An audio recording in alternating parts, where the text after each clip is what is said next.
All right, this is the VR template quick start guide, and we are now working on the blueprint for your hands. We just finished the one for your pawn.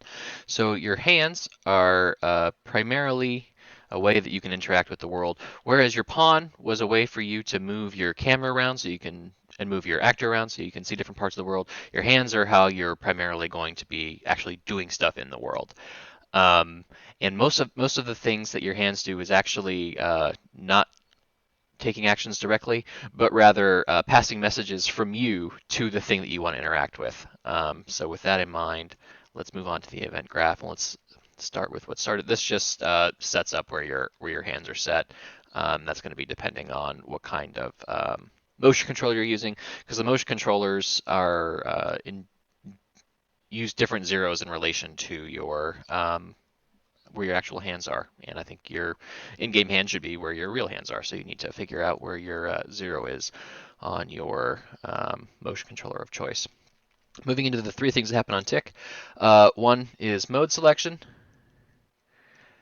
So I've currently got it so that if you're um, as you do different gestures with your hands. So, for example, you can point, you can fist, you can give a thumbs up or whatever.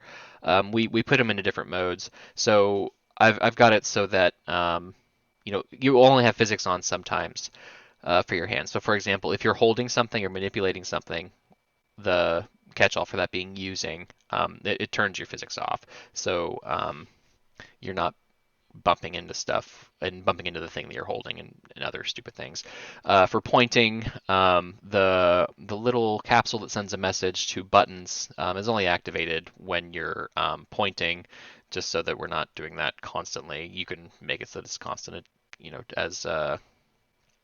as you need or don't for your game's performance. But then, once it is activated, it's looking for buttons to send messages to. Okay, moving back. So that's mode selection, not really a big deal. Finding targets, this is the primary thing that your hand does, and I've broken this down into three sections. It's not strictly necessary. You can probably combine this into one look. Actually, it would probably be better to do that. But for conceptual simplicity, I've got it down into three. So the first thing it does is it looks for manipulators, where manipulators mean things that you can grab and then you move them around, but you're not necessarily picking up and holding them. So, for example, you might pick up a rifle, but you'd manipulate the charging handle. Um, and the first thing you want to do is look for manipulators, because it's probably, if you're overlapping two different things with your hands, more than likely you're going to want the manipulating thing first rather than to grab a different thing. The next thing is looking for close pickups, and then the thing after that is looking for far pickups. And how I've got that separated is that so we've got manipulation, close pickups, or whatever. So we've got three different capsules that we're looking at. One's for manipulation, one's for things that are close. So actually, it looks like manipulation is larger than close. Um, and then if there's nothing on your hand, then it'll go and search so you can force grab if you want to. So you don't have to bend over to pick things off the floor. Um, but it will only do this if there's nothing directly in front of your hand, and that way you're not accidentally aiming through the thing you want to a thing behind it that you don't want. Um, Really not that complicated. Okay. Next is hand physics. So there are a couple things that the hands do. One is that they can give physics, so you can hit things and impart force to them. I call this one-way physics because I don't have it actually imparting force back to your hand, as would be realistic. Um, Okay. And then the other kind of one-way physics are when it's only imparting force to your hand and you're not imparting force onto the item. And I call this plane sliding. So, for example, if you're trying to put your hand through a wall, your hand doesn't go through the wall, it stays put. But your hand will still move along that plane of the wall, depending on where your motion controller is. This is This is just kind of pretty sometimes when you're running into walls, but where it's actually very helpful is when you're pressing buttons on a control panel, and this will prevent your finger from going all the way through the control panel and then hitting buttons as you bring your hand back. This makes control panels just easy to use, and that's why it's useful. Okay. Um, so these are the things that the hand does on its own, aside from animation, which I'll also get into.